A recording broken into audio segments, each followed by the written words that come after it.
microphone stand in the middle of the floor. So, sir, you've had your hand up for a while.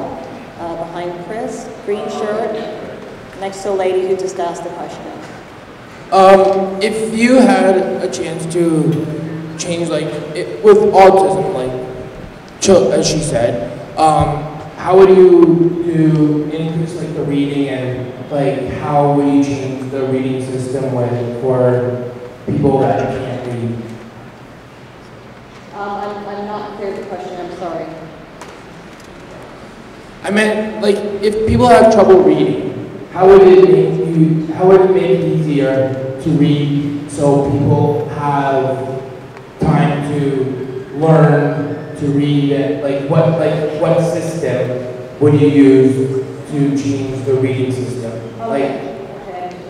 So I believe that what you're asking is if Ms. Thomson was mayor, what would she do in order to make sure that people have adequate resources to literacy programs throughout the city? Okay, thank you. That comes with the funding and how I want to cut costs so that we've got the funding to do that. So that would be the same sort of answer. I'm sorry to give the same answer twice, but it's about the money, you know? We have to get the money there. Okay, there's a fellow next to the fellow who's asked the last question. You've been waiting for a while, and then I'll go to the microphone in the middle of the room. Yeah, my question is that I was wondering if you could have more, would you be able to, people who have disabilities, to have schools and to make them go to school and to have people to help them to help them to read, to help them to, write, you know? And that's my question. Okay, I believe that Ms. Thomson addressed that question around literacy programs, so I'm going to move into the middle of the floor now.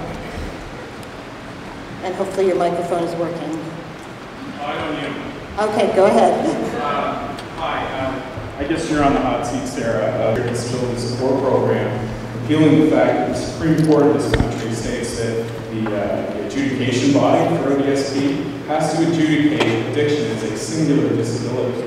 There was a stipulation in the legislation in Section 5.2. It says if you just have addiction, you're ineligible, and that's discrimination, and it's stigmatizing. So I asked you earlier, actually, Joe, about this, and you said that the city has nothing to do with this as a province, but actually, Joe, the city is a creature of the province, and we are under that law. So addiction is now a disability here in Ontario, and I'd like to know if current members of council and people that aspire to be the mayor of the city, I'd like to know when they're going to stop throwing police at this issue and when they're going to step up and treat addiction as the disability that it is and uphold Section 15.1, 15.2 of the Charter of Rights and Freedoms of this country.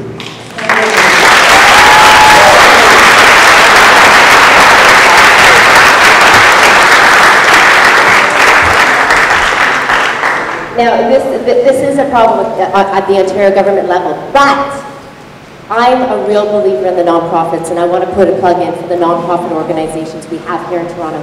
They are amazing. They're not getting the long-term funding they need to provide the programs you need, and that's what I want to change. I want to bring a stop to that.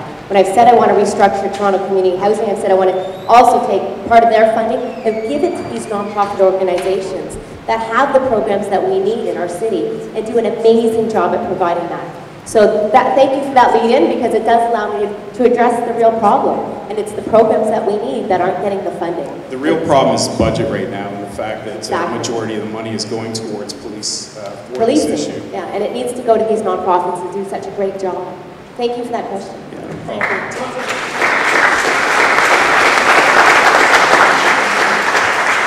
The woman on the floor has been waiting for a while. She will go next, and there's a woman here in the corner, and who I happen to know, and you'll go next. So on the floor, if you could ask your question, please. Yes. Question is, age school campaign office, wheelchair accessible. Unfortunately, we've had a very tight budget for our campaign. I had to stay in the office that I was in originally for my business. So I wasn't able to go and get a new office for my campaign. For me, it's about getting the message out. It's about being here and attending these events, because we just don't have the money to create a new office. And you know, as I've said before, funding's everything, right? Okay, I'm sorry, there is. Oh, I had asked them to make it, and it's in the plans for their building. It's one of those old buildings that needs to be, they're refixing it, so it's in the plan, it's not there yet. Okay, I do want to pick up on that question in a moment, but in terms of getting back to people who've been waiting patiently by the microphones, ma'am, if you could ask the question, please. Go ahead. Yes, I'm going to say this not to sound elitist, but to show people like myself or many others who are not even as fortunate as myself. I have 3 university degrees, no employment. Why? Because of stigma. I'm bipolar, I'm functional, I'm competent, I'm socially isolated. I find that even an unthinking assumption that all of us here have families and friends is an assumption. Not all of us do. And I know it's a cliche to repeat this, but the greatest obstacles a lot of us experience is a lack of acceptance in society, besides the absolutely horrendous struggles that we wage every day simply to survive psychologically. I've had many benefits, I've been fortunate, and yet my life has been hell.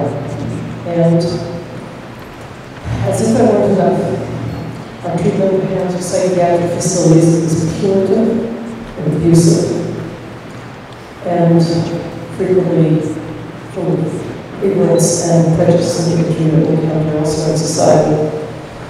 Okay, I didn't mean to make such a statement, but what about the tasering? What about the accountability of police or the open season of killing people?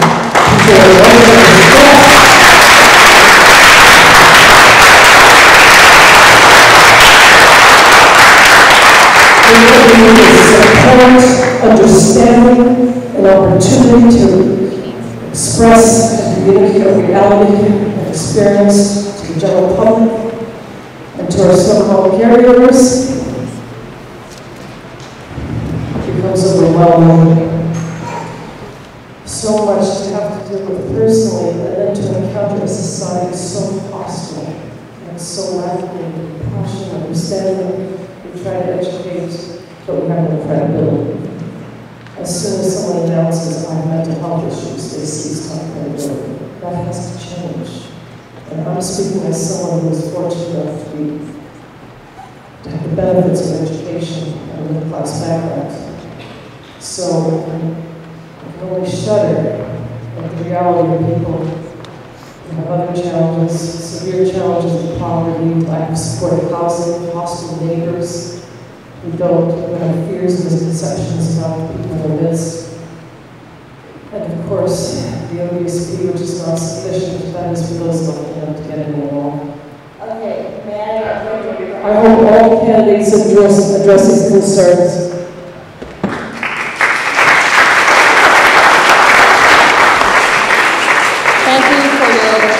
Thank you for your comments. I would, though, ask that when you do take the microphone, that questions are asked, because we want to get as many questions to the candidates as possible to make sure that we have a good grasp of the policies that they're putting forth. I'm afraid I'm going to have to wrap up our time with Ms. Thomson. Thank you very much, and good luck.